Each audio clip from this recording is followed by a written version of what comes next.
जी पहलवान जी, हमने 20 साल होगी पहलवानी छोड़े है और कई फेडरेशन देखी है। जैसे मंडेर थे 10 साल मंडेर रह गया, करतार पहलवान रह गया, कभी भी किसी पे कोई आरोप नहीं लग गया। ठीक से जब से ये राजनीति जो ये आदमी बढ़िया है इसमें इसने गंद मचा रखा है। पहलवान से दूर थे परंतु जब मैं बैठ के कहीं सुनते थे ना, ये जब से बना ना जब से इसने इतना गंद मचा रखा है इस मैटर में कि पहलवानी कति खत्म कर दी इसने। इस मैटर मतलब गंद मचा रखा है, हकीकत है ये। आपका कहना मतलब ये है कि भाई जो भी अध्यक्ष बने कम से कम वो राजनीति से परे का आदमी हो, वो मतलब कुश्ती से जुड़ा हुआ आदमी हो। कुश्ती से जुड़ा होना चाहिए, वही उसका उद्धार कर सके। बाकी ये भाई साहब ऐसे आएंगे गंद मचाओगे और कुछ नहीं है। ये वहाँ से जाया कि यहाँ बैठा दिया इस चीज़ के जो कुश्ती के बारे में ऐसे मैं तो कुछ नहीं जानता ही।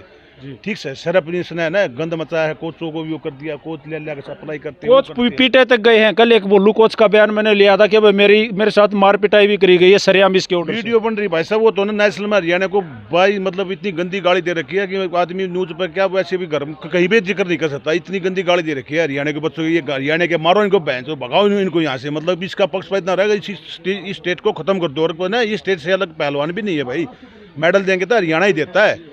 और ये एक कुश्ती का नहीं है, पूरे खेल जगत का। खेल जगत सबसे ज्यादा मेडल हरियाणा के है। और अगर ऐसी स्टेट को वो खत्म करेंगे तो कहाँ से आएंगे मेडल, कहाँ होगा।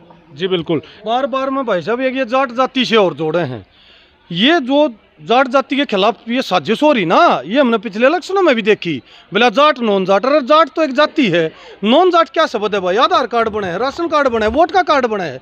नॉन जाट तो एक ऐसा शब्द है जिससे राजनीति में जाट जाति को नुकसान करके वोट ले लो। ऐसे तो यादवों में चले जाओ आप, यादव नॉन यादव बना दो, और गुजरों में चले जाओ राजस्थान में गुजर नॉन गुजर बना दो।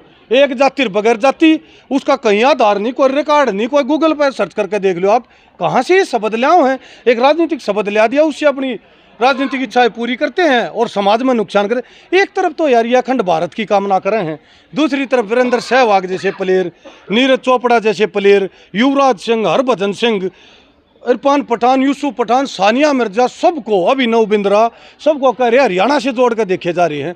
इस तरीके से अगर ये क्षेत्रवाद में जोड़ कर देखेंगे तो द इंडियन कहाँ पर रह जाएगा? इंडियन शब्द क्या होगा? आज सीधा साधा सवाल देश का एक है, ये सुन लो। यौन शोषण का मामला है, कितना है भटका लो, सीधे सीधे ब्रजभूषण पर है। दूसरी बात, 2 चार्ट लगे ही धरने पर जाके देख लो। एक चार्ट में 38 मेडल हैं इन लड़कियों के, विनेश के, साक्षी के, बजरंग के। एक चार्ट में 38 मुकदमे हैं गुंडे के, एक बाहुबली के। इस देश ने ये सोचना चार्ट कौन सा बड़ा करना है, कौन से चार्ट को देश चाहता है, कौन से चार्ट में ज़्यादा मेडल जुड़े या उसकी तरफ जाएंगे तो आपराधिक गतिविधि ज़्यादा जुड़ेंगी। आपको ये फैसला करना है कौन सा चार्ट बड़ा करेगा। जी, किस तरह से देश बचाना है वो आप लोगों को देखना है। कि ताऊ भी मूछा का ताऊ लाई कई अणगा खड़ा है। ताऊ राम राम। राम राम। सही हो? बिल्कुल ठीक। सुना दो तो क्या कहना चाहोगे? भाई बात यह है, ये पहलवान जी ने बिल्कुल ठीक कहा था। कोई भी कुश्ती हो, चाहे हॉकी हो, चाहे कोई भी हो, चाहे BCCI हो, इनके अंदर प्लेयर जो है ना वही इनके अध्यक्ष होने चाहिए। कोई राजनीतिक दल का आदमी इसमें नहीं होना चाहिए। क्यों? राजनीतिक दल के आदमी पार करते हैं। जैसे गांव के अंदर पहले चुनाव नहीं होते थे, सारा गांव एक होता था। जब से राजनीति देहात में घुस गई, हिंदुस्तान के असली भारत में घुस गई, जो हजारों साल से इकट्ठे रहते थे, एक दूसरे की मदद करते थे, उनको पाड़ने की कोशिश इस पूंजीवाद ने, जो शहरों में जिनको जानते भी नहीं है लोग, घरों में बैठे गाँव में उनको भड़काते हैं। काले धन वाले लोग और अपराधी लोगों को चुनाव लड़ने का अधिकार भी नहीं होना चाहिए। उनको जिनके ऊपर मुकदमे दर्ज है उनको बिल्कुल बंद कर देना चाहिए, किसी भी पार्टी के हो। उनका बहिष्कार कर देना चाहिए। बहिष्कार जनता ने करना चाहिए उनका, सरकार ये पार्टियां नहीं करें, लेकिन जनता भ्रष्ट लोगों का और जितने भी अपराधी लोग हैं जिन पे मुकदमे दर्ज हैं, किसी पार्टी के हो, इनका बहिष्कार करना चाहिए। जी तो भाई देखिए, लगातार हम जंतर मंतर धरने पर बने हुए हैं, लगातार खबरें आप लोगों को दिखा रहे हैं। एक से एक बड़े इंटरनेशनल प्लेयर हमने यहाँ मिल रहे हैं, एक से एक बड़े इंटरनेशनल कोच यहाँ आए हुए हैं। लेकिन आम पब्लिक में इस तरह की अफवाहें फैलाई जा रही हैं कि वहाँ पहलवान नहीं है। तो मैं आपको बताना चाहूँगा सैकड़ों की तादाद में यहाँ पर पहलवान है। जो इंटरव्यू आपने सुना था जी, उस इंटरव्यू में देखा आपने? जी जी जी। उससे 4-5 सवाल करे गए। एक कहता वो कि जो साक्षी मलिक है उसने मेरा ऐसे फोटो खिंचाया। कितनी शर्म की बात है। वहाँ पे पुरुष फिजियो भी हैं, पुरुष डॉक्टर भी हैं। कल को अगर कोई डॉक्टर कोई मेल डॉक्टर किसी फीमेल डॉक्टर का या फीमेल पेशेंट का ऑपरेशन करे है, कोई मेल डॉक्टर, और उसके दिमाग में, उसके मानसिकता में कीड़ा है, तो उसका वो फीमेल क्या करे? उसकी मानसिकता देखो कितनी गंदी सोच। मरीज की क्या गलती है? उस मरीज की क्या गलती है, क्या सोच है ये? दूसरा, उससे पूछा गया अपने ऊपर यौन शोषण के आरोप लगे हैं और बहुत सी लड़कियों ने लगाए, तो उसने बोला मैं क्या शिलाजीत की रोटियां खाता हूँ? अरे शिलाजीत किस चीज़ को इंडिकेट करता है? कितने भद्दे शब्द वो मीडिया बैठ के बोल रहा है। कल इंडिया टीवी वालों को बोला खड़े हो यहाँ से अपनी दुकान को उठा के चलो, और वो मीडिया वालों को दुकान कहता है। ऐसे बाहुबलियों को जो 800 सांसदों में सबसे ज्यादा हिस्ट्री शीटर, उनका प्रधानमंत्री जी उस चुप्पी पर मौन क्यों है यार? एक तरफ तो कहते थे मनमोहन सिंह चुप है, आज वो मनमोहन सिंह को चुप बताते थे, आज उनकी चुप्पी को क्या कहें भाई?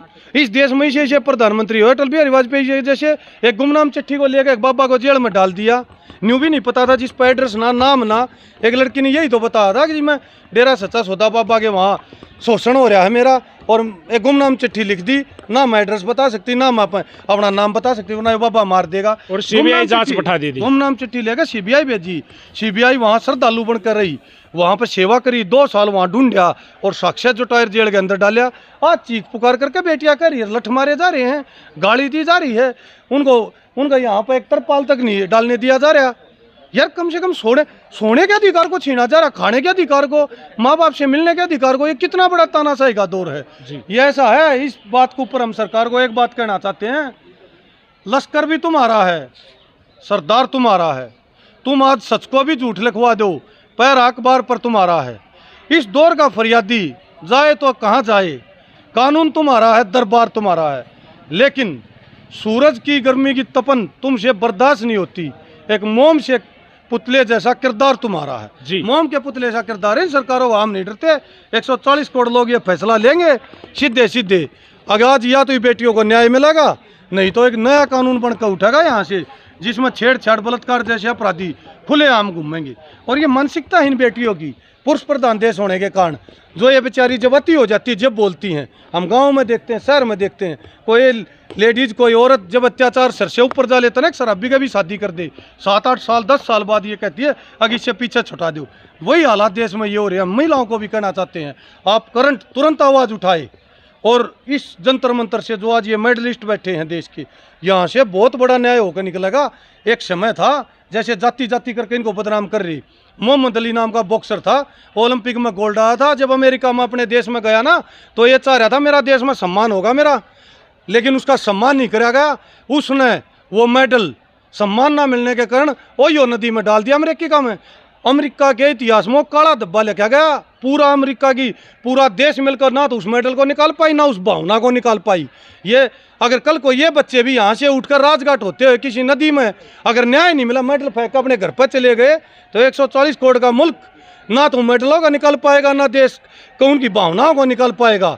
और देश के इतिहास में ऐसा काला धब्बा लग जाएगा। बार बार में जाति विशेष से जोड़ कर नहीं देखा जाना चाहिए इसको। वीरेंद्र सहवाग भी जाट, नीरज चोपड़ा भी जाट, सबको जाट बताने लग रहे, सबको हरियाणा से बताने लग रहे। अरे यार, फिर इंडियन कौन है इस देश में? कौन है इंडियन? अगर सारे ये हो जाएंगे तो फिर भारत के लिए कौन लड़ेगा? इंडियन सारे नेता हैं और जितने हैं सारे बाहर के हैं, आतंकवादी हैं। इंडियन जो हैं वो इस देश के जो नेता हैं, चाहे वो किसी भी पार्टी से हैं, वो अपने आप को इंडियन का अधिकार दे रहे हैं। बाकी सब तो किसी न किसी देश के, किसी न किसी गांव के, किसी न किसी जाति से ही बिलोंग करते हैं। वीडियो आप लोगों ने देख ली, वह वीडियो को शेयर कर दियो।